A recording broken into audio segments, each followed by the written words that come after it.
ملخص أحداث وأخبار النهاردة. الملخص النهائي كم معلومة على السريع ولكن معلومات مؤكدة. قبل أي حاجة معلم، ما تنساش تصلي على النبي محمد صلى الله عليه وسلم وترزع على اللايك الجميل بتاعك والاشتراك في القناة. اللايك والاشتراك مش هيخسروك حاجة ولكن هيفيدوني جدا، فما تبخلش عليا بالاتنين. لمعرفة الأخبار تابع معايا. الأهلي يخسر بطولة الأهلي الدولية تحت 16 عام أمام روك ليفيف الأوكراني بإركالات الترجيح. بعد أحداث مباراة الجيش الملكي المغربي، الأهلي يطلب من كاف تطبيق تقنية الفيديو وإسناد المباريات الجماهيرية لحكام النخبة.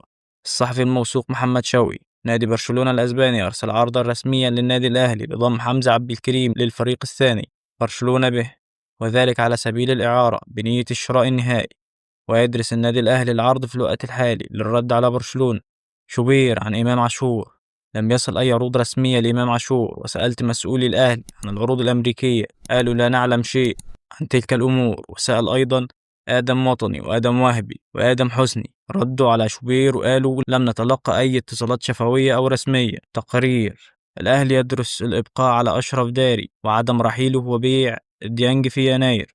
المدافع المغربي طلب الحصول على مستحقاته كاملة، لذلك الأهلي يدرس الإبقاء عليه، والنادي قرر في حال بيع ديانج في يناير سيضم أجنبي بدلا منه في مركز رأس الحربة بعد قرار الإبقاء على داري. عبر موقع وين وين، بدأ النادي الأهلي خلال الأيام الأخيرة مفاوضاته الرسمية لتجديد عقد أليو ديانج، وتقدم بعرض بلغت قيمته $1,250,000 عن كل موسم، لكن أليو ديانج طلب برفع قيمة عقده الجديد إلى $2 مليون في الموسم. وما زالت المفاوضات مستمرة بين الطرفين دون الوصول لاتفاق نهائي حتى الآن. مصدر داخل النادي الأهلي. عرض الأهلي للدولي المالي أليو ديانج $1,800,000، والأهلي ينتظر موقف اللاعب. أليو ديانج يريد المساواة مع الكبار. خاص لموقع 247 سبورتس. محمد مجدي قفشة طلب مغادرة الأهلي المصري في يناير المقبل، والقرار سيكون بيد الثروب مدرب الفريق. تقارير. جلسة جديدة منتظرة بين جون أدوارد وممثلي محمد السيد.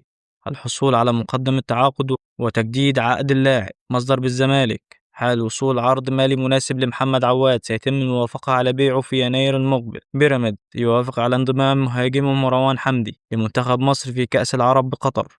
بس كده معلم، دي الأحداث اللي حصلت النهاردة والأخبار النهائية، وإن شاء الله لو في أي خبر جديد هنزله لك أول بأول. ما تنساش ترزع اللايك الجميل والاشتراك في القناة، وهننهي الفيديو إنك ما تنساش تصلي على النبي محمد صلى الله عليه وسلم. بس كده، سلام.